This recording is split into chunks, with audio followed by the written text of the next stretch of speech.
আমার রাসূল ছাদকে ইশারা করলেন, ছাদ সাথে সাথে দ্বিগুণিত হয়ে যায়। পাহাড়ের নিচে এক টুকরা, পাহাড়ের উপরে আরেক টুকরা।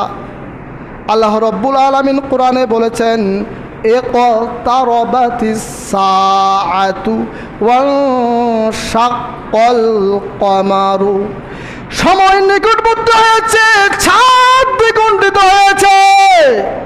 কোরআনে আল্লাহ রাব্বুল আলামিন বলে দিয়েছেন চন্দ্র দ্বিগুণিত হয়েছে। বিজ্ঞানীরাও এখন গিয়ে দেখে চাঁদ কোনো একটা সময় দ্বিগুণিত হয়েছিল। আমার রাসূল এইভাবে করে মুজিজা প্রদর্শন করলেন। বলে আমার মনের মধ্যে কি আছে সেটাও তোমার বলতে হবে।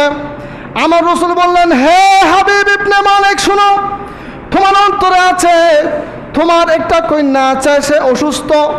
আমার কন্যা যদি ভালো হয়ে যেত তাহলে কতই না ভালো হতো। এটা তোমার অন্তরের মধ্যে বিরাজ করছে। হাবিব ইবনে মালিক যখন রাত হয়ে গেল, গভীর রাত, তার ঘরের মধ্যে চলে যায়। পঙ্গু মেয়ে, বিছানা থেকে উঠতে পারে না।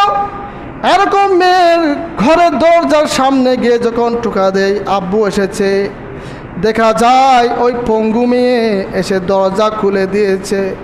ওই মেয়ে দরজা খোলার সাথে সাথে পড়তে লাগলো, লা ইলাহা ইল্লাল্লাহু মুহাম্মাদুর রাসূলুল্লাহ।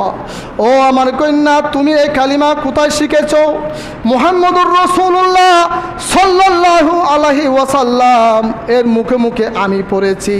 তুমি এই ইয়ামেনের মধ্যে থেকে এই কালিমা কিভাবে শিখলে?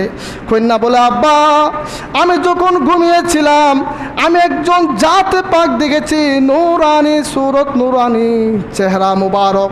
ওই জাতে পাক আমাকে আমার অন্তরের মধ্যে ফুঁক দিয়েছেন, আমার অন্তরের রোগ ব্যাধি চলে গিয়েছে।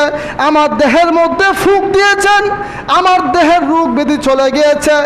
এবং এই কালিমা তিনি বলেছিলেন, আমি তার দেওয়ানা হয়ে গেছি, আমি তার দেওয়ানা হয়ে গেছি। আমিও এই কালিমা পরে মুসলমান হয়েছি।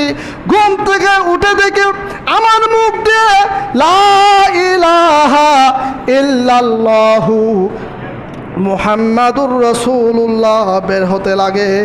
আমি ওই জাতে পাক মুহাম্মাদুর রাসূলুল্লাহর জন্য দেওয়ানা হয়ে গেলাম। আমিও ঈমানদার হয়ে মুসলমান হয়ে গেলাম। উচ্চ আওয়াজে বলুন সুবহানাল্লাহ। আমার রাসূল মুজিজা দেখিয়েছেন।